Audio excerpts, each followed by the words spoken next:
So I'm going to also be talking about mobility. We've heard some fantastic presentations already about mobility. I want to take us in the direction of democracy, urban democracy, and what role that is playing in the transformations around mobility that we've been seeing over the past few weeks and months. So my research is focused on Bogota, but I want to emphasize that these concepts, mobility, participation, urban democracy, these are concepts that are applicable to any city in the world. I would argue at just about any size at the moment.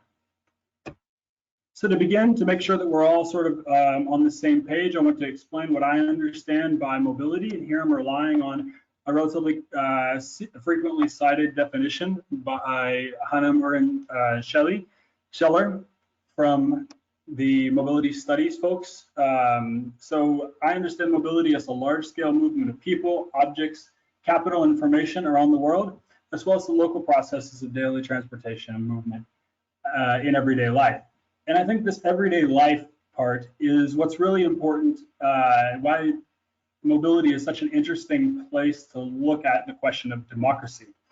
There's been a surge in participatory democracy, or at least talk of participatory democracy, in cities across Latin America and around the world in the last few decades. But frankly, they have concentrated on other areas such as participatory budgeting or other policy areas like health or education, whereas mobility has not really been addressed as much. I think mobility is really fascinating because it is so very everyday. Each of us takes some sort of transportation or mobility to get from place to place every day. And even if we don't, we rely on mobility to bring us things or other people or information. So we're intimately connected with the systems of mobility on an everyday, very mundane basis.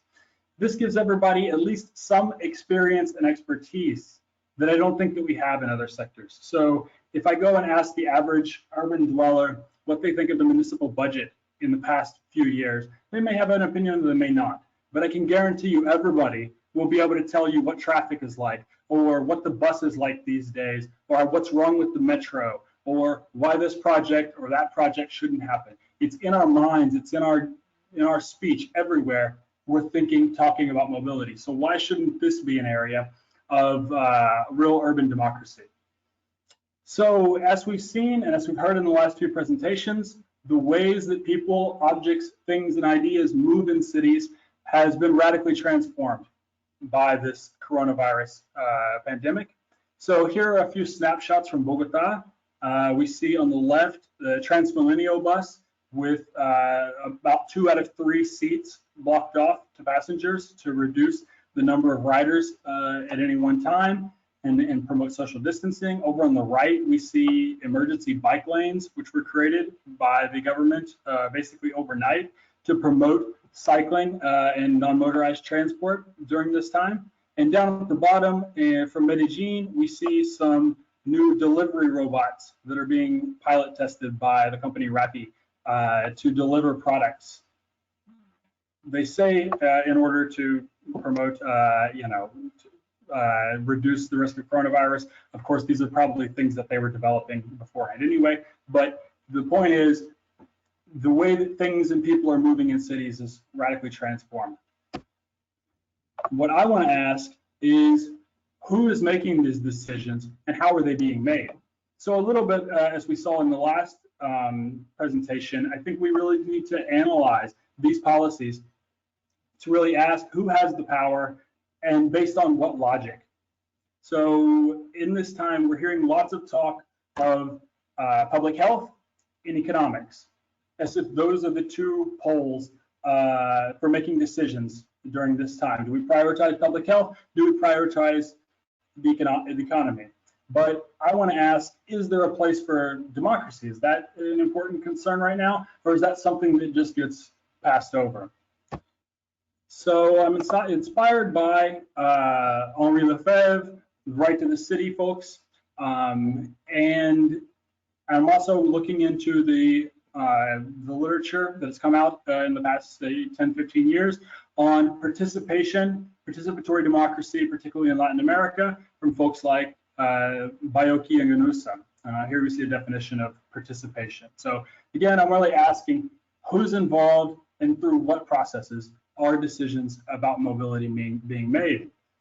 Well, traditionally in Latin America, as most of you will know, a lot of mobility decisions are made in a very top-down way by a bureaucratic or technocratic regime in collaboration with a select group of private and elite interests, whereas the vast majority of the population is excluded from such decisions. However, in recent years, we see inequality for sure, but perhaps some instances, some glimmers where people have been able to increasingly exert their will or wishes over the policies of mobility in cities. And I give a couple of images down here to illustrate a lively fight that's been going on in Bogota over the past few years about the extension of bus rapid transit along La Carrera Séptima. Now, I'm not here to argue whether that's a good idea or a bad idea. The merits of that individual project have been debated elsewhere. What I do think is really interesting about this case is that it's an expression of who is able to make decisions and how. And this is a project that over the past few years has seen lots of fights play out in the streets, in the courtrooms, in the Congress, these kinds of things. So I think it's a really illustrative fight of ways in which, in a limited, of course, way, but in some way, people are at least asking for more inclusion in public policies about mobility. So I want to highlight and sort of ask us to think about 4 different ways in which people participate in policy regarding mobility in cities. And each of these, I think, could be potentially modified or lost altogether during this time of coronavirus. So the first way that people participate in mobility is by considering mobility as a urban planning issue. So cities around the world have increasingly created spaces for people to give their inputs, opinions, and some sort of contributions to the policies of mobility. Here I've included a photograph that's from Bogota from last summer. It was a workshop where people were invited to come meet with the representatives of the Secretaría de Movilidad and other government agencies to hear, but also to give feedback on various public policies. Now, what will happen to these spaces in the coming months and years? We can imagine a couple of scenarios. One is they can be completely discarded, right? Does the government just shut down and say no participation? We'll make decisions and we'll do it, according to our own logics. Maybe participation is something that's nice to do during normal times, but we can't do it now. Another option we might see is an increase in online participation. So just as we are all today meeting and collaborating online, perhaps the government will increase the e-participation or digital participation technologies, which have been emerging over recent years. The second way that I want to talk about participation is participation through electoral politics.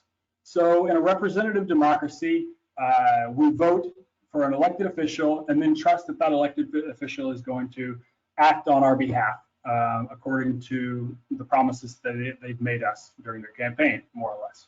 So here's a photograph of Claudia Lopez, the recently elected mayor of Bogota. A big part of her platform that allowed her to win were promises that she made regarding mobility, specifically to not extend bus rapid transit and to build Bogota's first metro. Now, will the coronavirus affect her ability to follow through with those promises? Will she have to make modifications, compromises? If so, that could represent a breach of trust and contract between the voters and the elected official. And will this mean a loss of trust? that remains to be seen. The other interesting thing that I think we're seeing right now regarding electoral politics is the shifting dynamics and conflicts between different levels of authority. So right now in Colombia, as we see here in the United States and other places around the world, you have sort of struggles or tug of wars between, in this case, the president and the mayors and governors about who has the authority to declare a quarantine, who has the ability to revoke a quarantine or to return certain industries to work, to make the rules about the pandemic, these kinds of things. And I think this is a really interesting dynamic to keep our eye on as we go forward.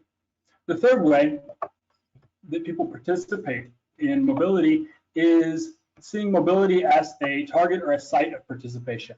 So this is a really, here I'm talking about the physical infrastructure, the spaces, the equipment, the places of mobility. So in recent years, we've seen some really fascinating protests and movements around the world that are centered on and incorporate mobility in a really direct way. So we can think of the Yellow Vests movement in France, which began over a fuel tax and has played out into the streets and highways of France, or in Santiago, Chile, where we had a metro fare hike resulting in massive protests that snowballed into a much larger, really nationwide protest, but often focusing on metro systems, streets, public spaces.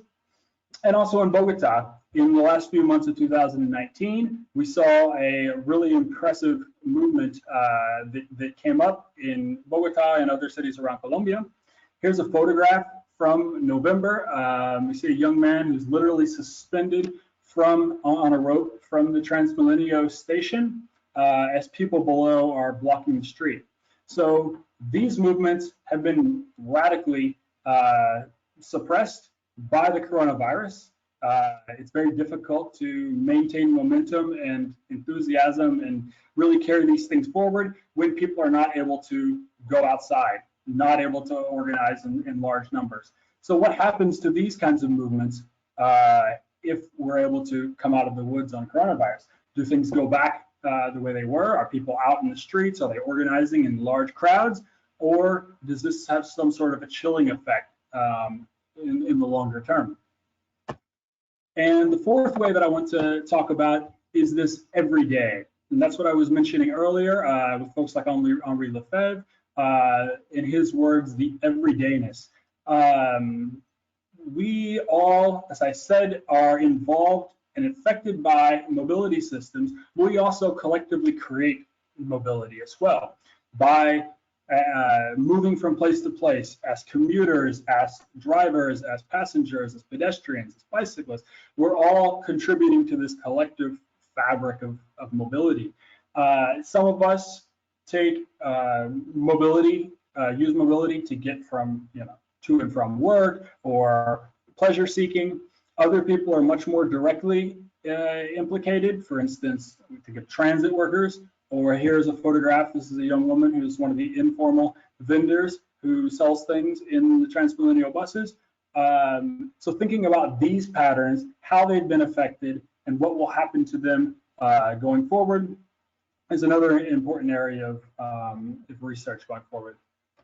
So to sort of summarize, what I'm really talking about here is what is the role for democracy? Right now, I think we're seeing lots of decisions made quickly, in the interest of time, based on either economics or public health. But I'm wondering what happens to democracy in this. Is it lost? Is democracy just something that we care about when times are good, but in times of crisis, it's sort of discarded as an extra thing? Or is it really a key component of city making in the 21st century? And so to ask that, we have a couple of questions here. How is participation incorporated or not into decision making about mobility? And that's in the immediate term as well as the long term. Are there, what are the consequences of the long-term policy trends that we see going forward once the immediate public health emergency is not there? Does democracy come back? Does public health diminish and we start to see participatory democracy rise? What will be the relationship there? So in terms of how to study and get a better understanding of these, I propose mixed methods similar to the last presentation. I think it's really important to understand the policies, planning documents, the websites, online platforms, social media. How is the government speaking and understanding the role of participation in democracy? In the past 20 years, participation has become a ubiquitous word in policies and documents everywhere. Does that frequency diminish in favor of other things such as public safety, public health, resiliency? As we've seen with other disasters around the world, such as natural disasters, hurricanes, earthquakes, things like that? Or does democracy stay in the discourse? So I think that's a really important place to look to really understand how the state understands and thinks about these things. This information should be tried, though, with interviews, discussions, because as we know, what's written on paper in policy does not always transfer into actual practice. So it's really important to understand from the government side, so government officials, from high-ranking officials to funcionarios, as well as other experts, consultants, professors, etc., as well as the activists themselves, those who are pushing for and asking for participation in mobility. What are their perspectives and experiences? So with that, I will conclude, and I thank you very much for your time. I look forward to any questions you may have.